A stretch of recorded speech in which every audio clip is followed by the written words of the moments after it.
গল্পের নাম প্রজাপতি পরী। এক ছিল পরীরাজ্য। সেই পরীরাজ্যে বাস করত এক প্রজাপতি পরী। তার নাম ছিল নীরা। নীরা অন্য সব পরীদের মতো ছিল না। সে ছিল এক দুর্লভ জাতের পরী, যার পাখার রং ছিল প্রজাপতির মতো, নীল বেগুনি আর সোনালি আলোয় মোড়ানো। নীরার পাখা যখন রোদের আলোয় ঝলমল করত, তখন মনে হতো কেউ এক টুকরো আকাশ ছিঁড়ে এনে দিয়েছে চোখের সামনে। সে প্রজাপতির সঙ্গে কথা বলতে পারত। প্রজাপতিরা ছিল নীরার বন্ধুর মতো। এমনকি ওরা যখন কাঁদত, নীরা তখনও ওদের মনের ভাষা বুঝতে পারত। নীরা জন্ম নিয়েছিল খুব সাধারণ একটি পরিবারে। মাটির ঘরে গড়া এক ছোট্ট পরিবার। বাবা, মা আর ছোট ছোট তিনটি ভাই বোন নিয়ে নীরার পরিবার। এই পরিবারে নীরাই ছিল একমাত্র উপার্জনকারী। অন্যদের মতো সোনালী প্রাসাদ বা জাদু বলে সাজানো রাজবাড়ি তাদের ছিল না। নীরার বাবা একসময় ছিলেন গ্রামের একমাত্র ঘাস জাদু সংগ্রাহক। প্রতিদিন ভোরে উঠে ঝোপঝাড় পাহাড়ি গা বেয়ে ছুটে যেতেন গভীর অরণ্যে। সেখানে বিশেষ ধরনের জাদুময় ঘাস জন্মায়, যা দিয়ে তিনি ওষুধ বানাতেন এবং সেই ওষুধ বাজারে বিক্রি করতেন। এভাবেই তাদের সংসার চলত। কিন্তু এক বর্ষার রাতে ঝড়ের মধ্যে কাজ করতে গিয়ে এক বিদ্যুৎবাহী শিকড় তার ডানায় আঘাত হানে। সেই আঘাতে নীরার বাবার ডানার স্নায়ু নষ্ট হয়ে যায়, আর তারপর থেকেই নীরার বাবা আর কখনো উঠতে পারে না। তাই পরিবারের উপার্জনও বন্ধ হয়ে যায়। নীরার বাবার ডানা দুটো এখন বিবর্ণ। একটু জোরে কথা বললেই কেঁপে ওঠে। তিনি সবার থেকে মুখ লুকিয়ে থাকার চেষ্টা করেন। বাবা হয়েও সন্তানদের মুখে তিনি খাবার তুলে দিতে পারেন না। এই কষ্ট তাকে তিলে তিলে শেষ করে দিতে থাকে। তবে নীরা তার বাবা মাকে খুব ভালোবাসে। নীরা তার বাবাকে প্রতিদিন সকালে রোদে বসিয়ে দেয় আর রাতে নিজ হাতে খাবার খাইয়ে দেয়। পরিবারে যখন এমন দুর্দিন নেমে আসে, তখন নীরাই হয়ে ওঠে পরিবারের একমাত্র আশ্রয়। সে জানে সে অসুস্থ হলে কারো মুখে একবেলা খাবার উঠবে না।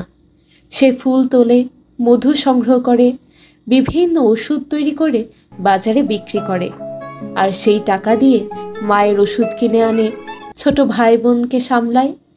তবে দিন শেষে তার হৃদয়ে অনেক বড় শূন্যতা কাজ করে।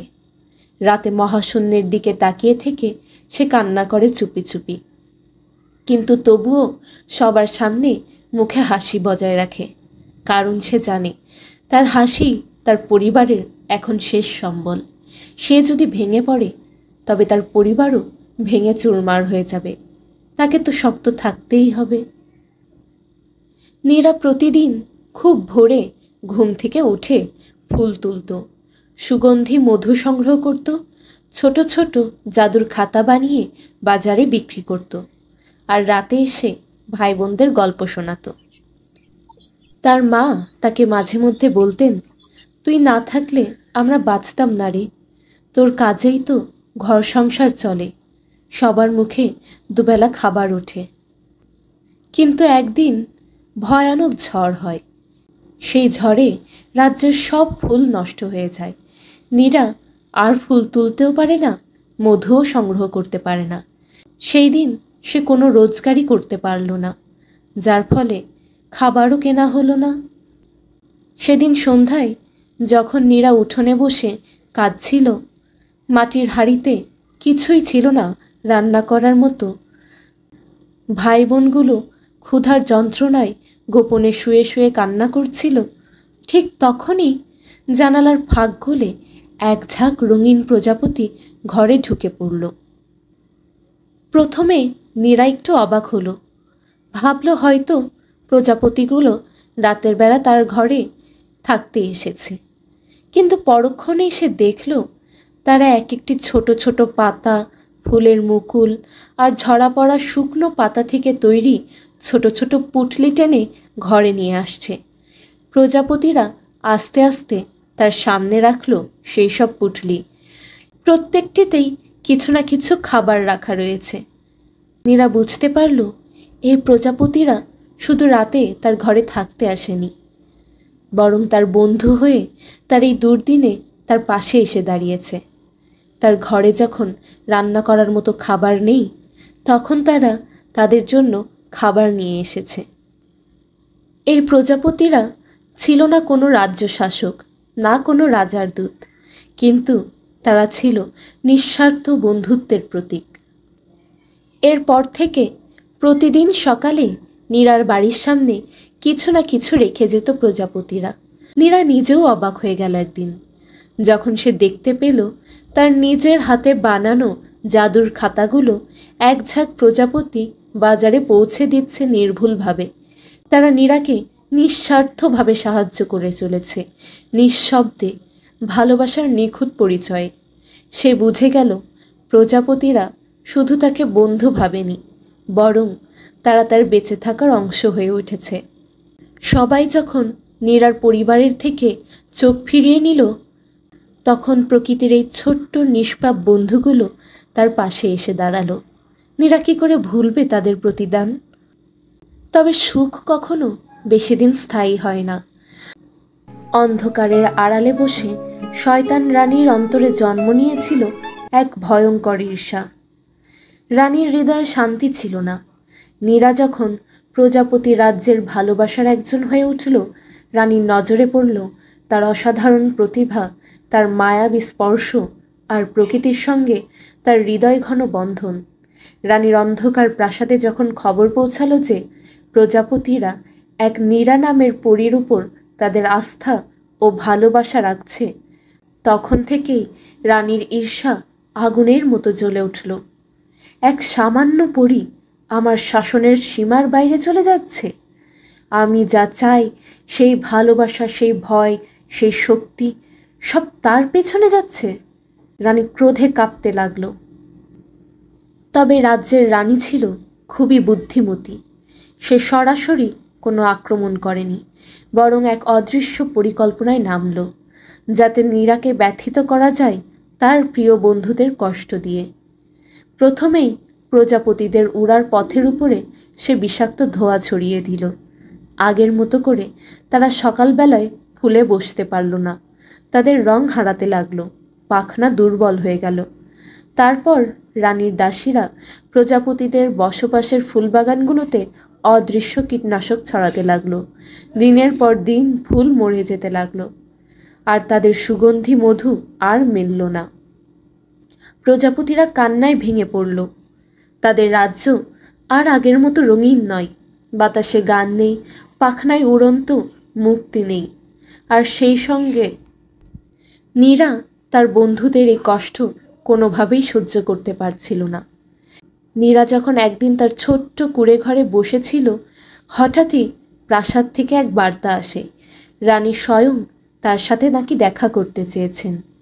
একটু ভয়, একটু বিস্ময় আর অনেকটা কৌতূহল নিয়ে নীরা রাজপ্রাসাদে যায়। রানী তখন অভিনয় করে একেবারে অসহায় মুখে, চোখে জল নিয়ে নীরাকে বলেন, নীরা, তুমিই আমার শেষ আশা। আমি জানি তুমি প্রকৃতিকে বোঝো।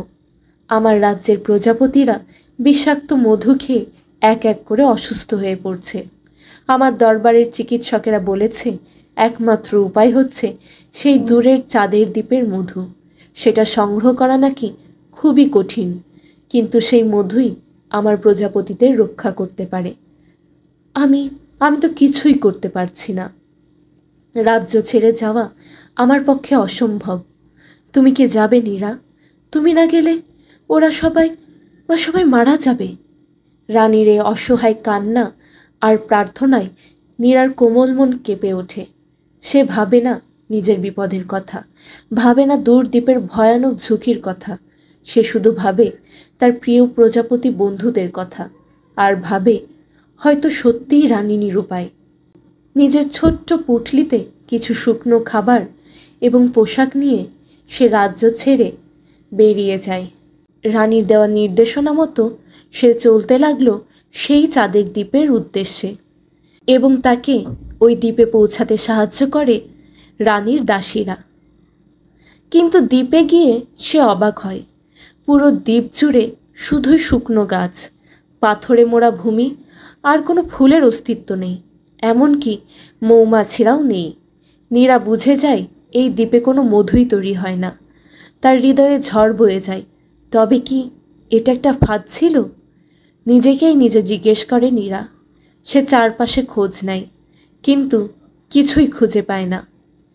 তখনই সবটা পরিষ্কার হয়ে যায় নীরার কাছে। এই দ্বীপে কোনোদিন কোনো মধু তৈরি হয়নি, আর কখনো হবেও না।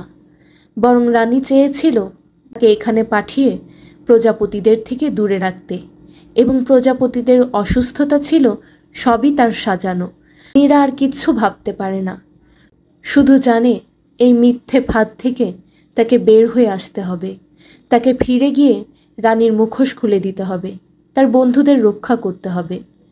এদিকে নির্জন দ্বীপে নীরা পুরোপুরি একা। একটি কাকপক্ষীরও দেখা নেই। এই বিশাল দ্বীপ থেকে বের হওয়ারও কোনো পথ নেই।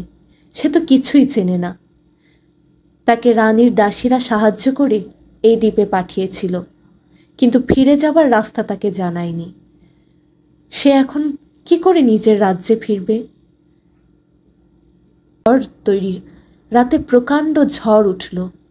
নীরা কোনো রকম এক গুহার নিচে গিয়ে রাতটুকু আশ্রয় নিল এবং সেখানেই ঘুমিয়ে গেল।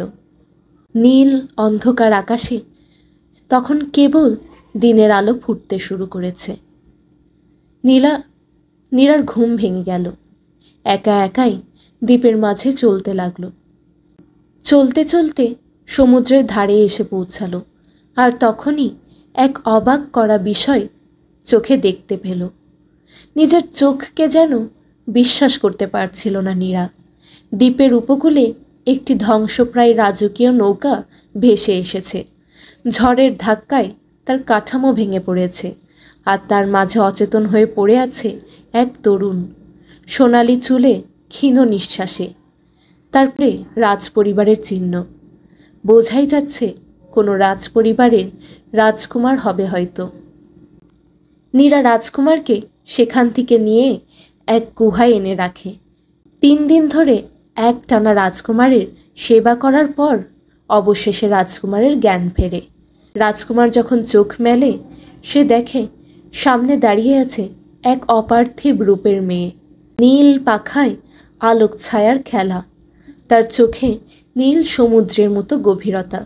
রাজকুমার বুঝতে পারে সে প্রাণে বেঁচে আছে এই মেয়েটির জন্যই। কাঁপা কাঁপা গলায় সে জিজ্ঞেস করে, তুমি কে? মৃদু হেসে পরি বলে, আমি নীরা, এই দ্বীপে আটকা পড়েছি। আর এখন মনে হচ্ছে তুমি আর আমরা একে অপরের জন্যই যেন এখানে এসেছি। এই দেখো, আমরা দুজনই কিন্তু এই দ্বীপে আটকা পড়ে গিয়েছি। দিনগুলো গড়াতে থাকে।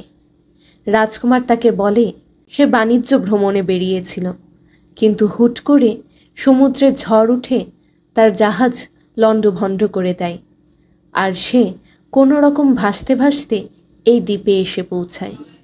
নীরা এই নির্জন দ্বীপে একাকিত্বের মাঝে অবশেষে একটা কথা বলার সঙ্গী খুঁজে পেয়েছে। তখনও সে জানত না এই রাজকুমারী তার ভবিষ্যতের সহযোদ্ধা হবে। এই যুবকই হবে তার হৃদয়ের আশ্রয়, যার পাশে দাঁড়িয়ে সে রক্ষা করবে তার প্রজাপতিদের আর তার আপন পরিবারকে। জাদু দ্বীপে বন্দি নীরা কিন্তু পরিবারের কথা মনে করে দিনে দিনে শেষ হয়ে যাচ্ছিল। প্রজাপতিরা কেমন আছে, তার পরিবার কেমন আছে, সে কিছুই জানতে পারছিল না। প্রতি মুহূর্তে সে হাসফাস করত। রাজকুমার যখন পুরোপুরি সুস্থ হয়ে ওঠে, তখন তার রাজ্য থেকে বিশাল এক রাজকীয় জাহাজ এসে থামে সেই দ্বীপে রাজকুমারকে নিয়ে যাওয়ার জন্য। রাজকুমার নীরাকে সব কিছু বলে তার রাজ্যের ব্যাপারে, এবং তার সাথে করে নীরাকে নিজের রাজ্যে নিয়ে যেতে চায়। নীরার চোখে মুখে কিছুটা সংশয় থাকলেও রাজকুমারের চোখের গভীর ভরসা আর আন্তরিকতায় সে রাজি হয়। নীরার আগমন যেন রাজ্য জুড়ে এক মহোৎসবের মতো হয়। রাজপ্রাসাদে তাকে রাজ অতিথির মর্যাদা দিয়ে রাখা হয়।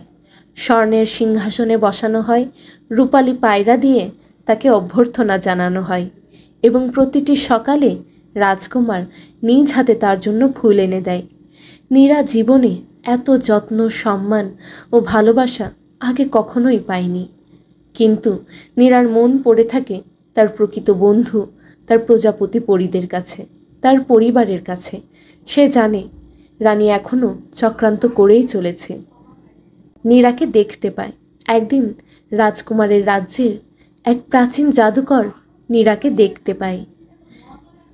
তিনি নীরার চোখের বেদনা দেখে বললেন, তোমার হৃদয়ে এখনও বাতাসে উড়ে বেড়ানো প্রজাপতিরা বাস করছে। তাদের ডাক শুনতে পেলে চুপ করে থেকো না। আমি সবটাই জানি। আমি চোখ দেখে সব কিছু পড়ে ফেলতে পারি। আমি তোমাকে তোমার রাজ্যে পৌঁছতে সাহায্য করব। তুমি কোনো চিন্তা করো না। জাদুকর নীরাকে এক রহস্যময় আয়না দেখান, যেখানে নীরা দেখে প্রজাপতি পরীরা ধীরে ধীরে দুর্বল হয়ে পড়েছে। রানী আরও ভয়ঙ্কর হয়ে উঠেছে। সে নতুন করে বিভিন্ন চক্রান্ত করে চলেছে। এভাবে যদি চলতে থাকে তাহলে পুরো পরিরাজ্য চিরতরে অন্ধকারে ডুবে যাবে। এই কথা শুনেই নীরা আর বসে থাকতে পারে না। এই ব্যাকুলতা দেখে রাজকুমার তার হাত ধরে বলে, তোমার বন্ধু মানে আমারও বন্ধু, তোমার যুদ্ধ মানে আমারও যুদ্ধ। আমি তোমার সাথে আছি, তুমি কোনো চিন্তা করো না। রাজকুমারের কথা শুনে নীরা ভরসা পায়, মনের শক্তি পায়। অবশেষে জাদুকরের সাহায্যে তারা পরিরাজ্যের পথে রওনা হয়। কিছু শক্তিশালী জাদু সরঞ্জাম ও জাদুকরের দেওয়া প্রতিরক্ষা মন্ত্র। রাজকুমারের ঘোড়া এক প্রকাণ্ড পঙ্খিরাজ ঘোড়ায় রূপ নেয়, আর সে পাখা ওড়াতে থাকে নীল আকাশ চিরে। তারা উড়ে যায় পরিরাজ্যের উদ্দেশ্যে। পরিরাজ্যে পৌঁছে তারা দেখে সব ফুল শুকিয়ে গেছে, আকাশে রোদ নেই, পাখিরা কাঁদছে। নীরা রানীর প্রাসাদে যায়। নীরাকে দেখেই রানী অবাক হয়ে যায়, তবে আবারও অভিনয় সাজিয়ে তার সামনে নাটক করতে থাকে। সে বলে, নীরা, তুমি তুমি ফিরে এসেছো আমাকে সাহায্য করতে। আমি জানতাম তুমি ঠিক ফিরবে। কিন্তু এবার নীরা আর চুপ করে থাকে না। সে বলে, তুমি আমাকে মিথ্যে বলেছ, আমার ভালোবাসার অনুভূতি নিয়ে খেলেছ। কিন্তু আমি এখন জানি তুমি কে। এখন আর তোমার কোনো অভিনয় আমাকে দমাতে পারবে না। রানীর মুখ থেকে মুখোশ খুলে পড়ে। তার মুখে আর কোনো কোমলতা নেই, বরং নিষ্ঠুর এক অভিশপ্ত দৃষ্টির ঝলক। এবার শুরু হয় সেই জাদুর লড়াই। নীরা তার শক্তি দিয়ে রানীর বিষাক্ত জাদুকে দমন করে, আর রাজকুমার জাদুর তরবারি দিয়ে রানীকে প্রতিহত করতে থাকে। অবশেষে সব শক্তির কাছে হেরে গিয়ে রানী নিজের ছায়ায় ধ্বংস হয়ে মিলিয়ে যায়। আর ঠিক সেই সাথে শেষ হয়ে যায় রানীর সমস্ত মায়া জাদু। অন্ধকার কেটে নতুন সূর্য ওঠে। প্রজাপতি পরীরা ধীরে ধীরে জেগে ওঠে। ফুলে ফুলে ভরে যায় উপত্যকা। রাজকুমার আর নীরা একসাথে দাঁড়িয়ে দেখে নতুন সূর্যোদয়। নীরাকে ফিরে পেয়ে তার পরিবার এবং প্রজাপতিরা সবাই জয় উল্লাসে মেতে ওঠে। তার বোনেরা বলে, দিদি, তুই বেঁচে ফিরেছিস, তোকে কতদিন আমরা দেখিনি। এবার আর তোকে কেউ আমাদের কাছ থেকে কেড়ে নিতে পারবে না দিদি, তুই হবি এ রাজ্যের রানী। নীরাকে পেয়ে সবার যেন আনন্দের আর সীমা থাকে না। প্রজাপতিরা বলে ওঠে, নীরা শুধু আমাদের বন্ধু নয়, সে আমাদের রক্ষাকর্তা। কিন্তু এই সব কিছুর মাঝে রাজকুমার যেন হঠাৎ গভীর বিষণ্ণতায় ডুবে যায়। একসময় যে রাজ্য, যে রাজপথ তার কাছে এক স্বপ্ন ছিল, আজ সেখানেই সে যেন এক আগন্তুক। প্রজাপতিরা যখন নীরাকে নিয়ে মেতে ওঠে, তখন সে একদম একাকী হয়ে যায়। এই রাজ্যে নীরা ব্যতীত আর কাউকে তো সে চেনে না। তার বুকের গভীরে জমে থাকা ভালোবাসার অনুভূতি যেন ধীরে ধীরে ধূসর হয়ে যায়। সে চুপচাপ প্রজাপতি রাজার সভার কোণে দাঁড়িয়ে থাকে। প্রজাপতিরা সবাই মিলে একসঙ্গে ঘোষণা করে নীরাকেই তারা এই পরিরাজ্যের রানী বানাবে, তার মাথায় রানীর মুকুট উঠবে। এই কথা শুনে রাজকুমার প্রচণ্ড খুশি হয়, কিন্তু তার বুকের কোথাও যেন এক চিনচিনে ব্যথা অনুভূত হয়।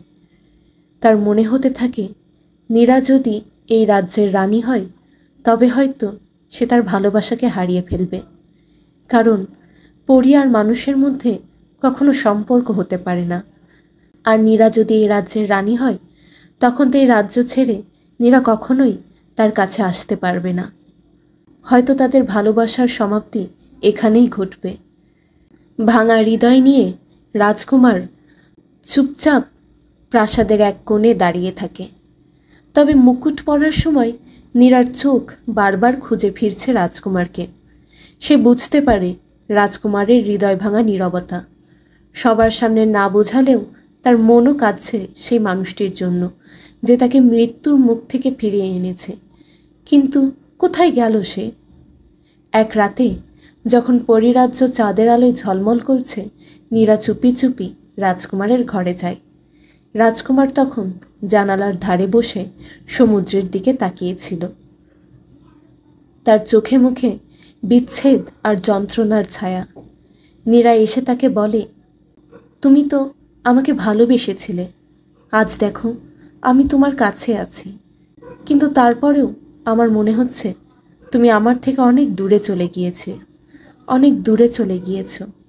রাজকুমার মাথা নিচু করে বলে, তুমি এখন সবার, তুমিই এই রাজ্যের আলো।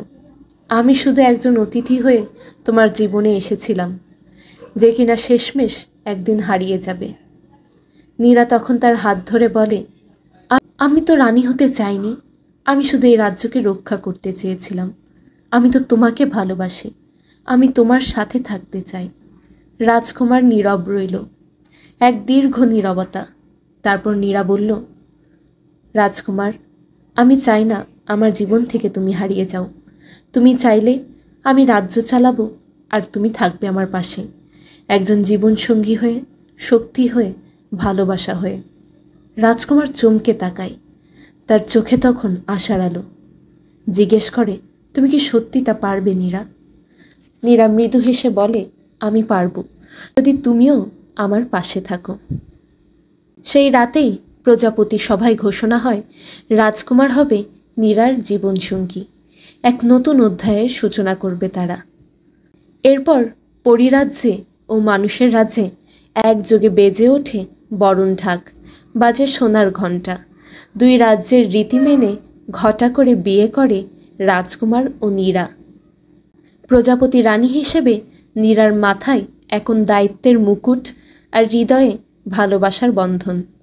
একদিকে তার নিজের রাজ্য, অন্যদিকে রাজকুমারের রাজ্য।